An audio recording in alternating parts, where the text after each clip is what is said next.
আচ্ছা, আপনারা ওই যে খুব সহজে কিভাবে কুকিজ বের করবেন ওইটা একটু মিসিং ছিল ওই ভিডিওর মধ্যে, এই জন্য আবার ভিডিও করে দিচ্ছি একটা। তা আপনারা ওই মনে করেন যে কোনোভাবে আইডি করার পর হলো ওই শিটে সাজায় রাখবেন, বা আপনারা মনে করেন একবারেও মনে করেন কুকিজ বের করে একসাথে কমপ্লিটও দিতে পারেন। আমি কয়েকটা আইডি করে সাজায় রাখছিলাম। এখন এটার কুকিজ বের করে আপনাদের দেখাচ্ছে। এই যে ব্রাউজারটা এটাও তো দিয়ে দিছি, এটা ওপেন করবেন প্রথমে। এখানে কিছু কাজ আছে আপনাদের দেখাই দিই। এখানে facebook.com লিখে সার্চ করবেন প্রথমে।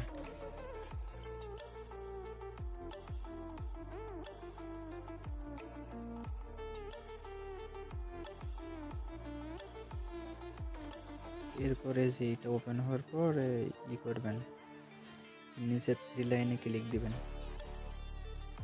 মার্ক করে দেখাই দিচ্ছি।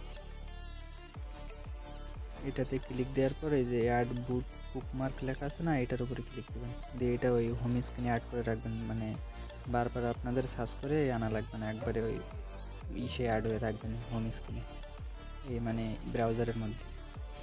দিয়ে বুকমার্কে টিক দিয়ে ওই মানে অ্যাড হোম স্ক্রিনে টিক দিয়ে ওকে দিয়ে দিবেন। আমার করা আছে এই জন্য আমি আর দিলাম না।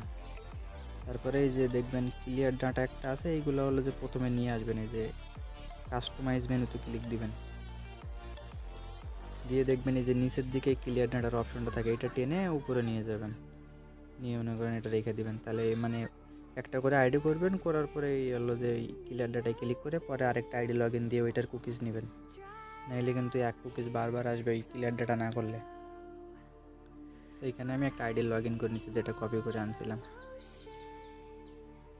পুরোপুরি লগ ইন না করলেও সমস্যা নাই। এই পর্যন্ত আসার পরে যে কোনায় যে দেখবেন একটা আছে, এটার উপরে ক্লিক দিবেন।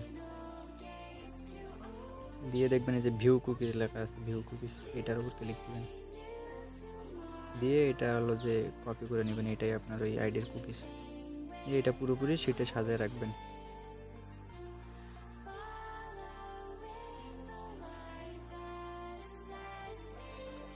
আর এইখানে হলো যে প্রথমে সাজাবেন হলো ফেসবুকের ইউআইডি, তারপর পাসওয়ার্ড, আর পাসওয়ার্ডের শেষে অবশ্যই তারিখ থাকতে হবে, যে দিনের আইডি। তারপর হলো যে ওই কুকিজ সাজাবেন, আর তারপরে যে মেইল দিয়ে আইডি করছেন ওইটা, মানে 4টা জিনিস সাজানো লাগবে মোট।